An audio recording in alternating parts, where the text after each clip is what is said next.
Germany's been great. He's been terrific. Others have been very good, terrific. I think that the head of NATO, Mark, is fantastic. Okay, Mark Rutte. I think he's fantastic. But some of the European, like Spain, has been terrible. In fact, I told Scott to cut off all dealings with Spain. Spain, first of all, it started when every European nation, at my request, paid 5%, which they should be doing. And everybody was enthusiastic about it, Germany, everybody. And Spain didn't do it. And now Spain actually said that we can't use their bases. And that's all right. We could use their base if we want. We could just fly in and use it. Nobody's going to tell us not to use it.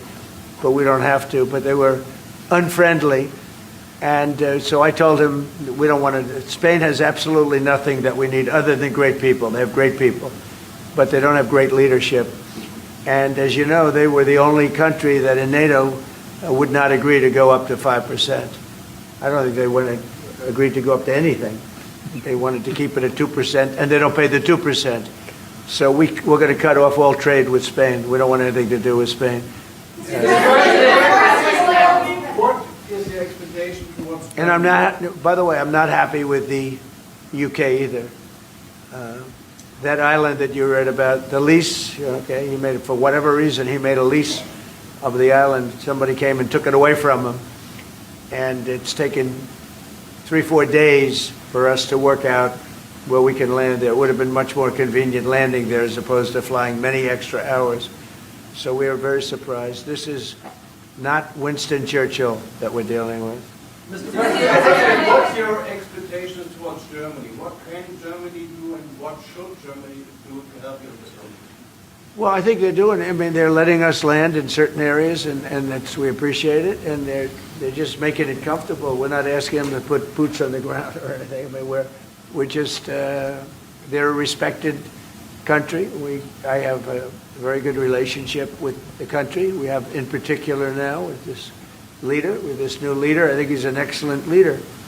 I had my differences with Angela. I said, you're hurting your country with immigration and you're hurting your country with energy.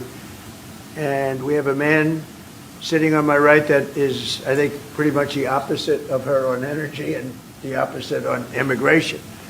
And I think he's doing very well. Commercial air travel right now is severely restricted in the Middle East, and thousands of Americans are stranded. Why wasn't there an evacuation plan, and will you send planes to get people out? Well, because it happened all very quickly. We thought, and I thought maybe more so than most, I could ask Marco, but I thought we were going to have a situation where we were going to be attacked. They were getting ready to attack Israel. They were getting ready to attack others. You're seeing that right now. And a lot of those missiles that are hitting in, those are stationary. Those were aimed there for a long period of time at these other countries. So I think I was right about that. We attacked first. And if we didn't, it could have been, you know, look, we're really decimating them. They're being decimated. And if we didn't, and by the way, we have massive amounts of ammunition.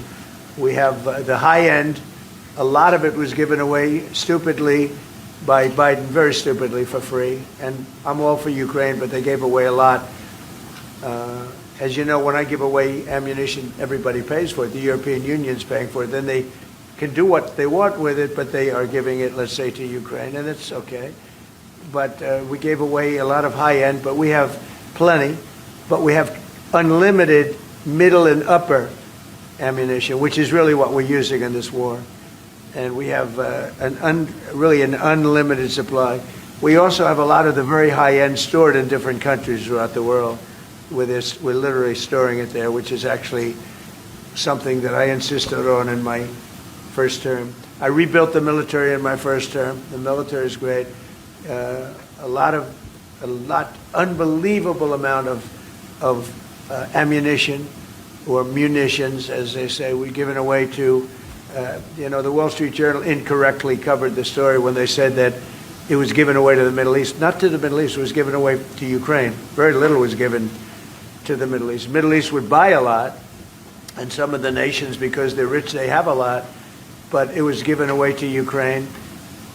And it just should have been done. Look, it's a war that should have never happened. If I were president, that war would have never happened.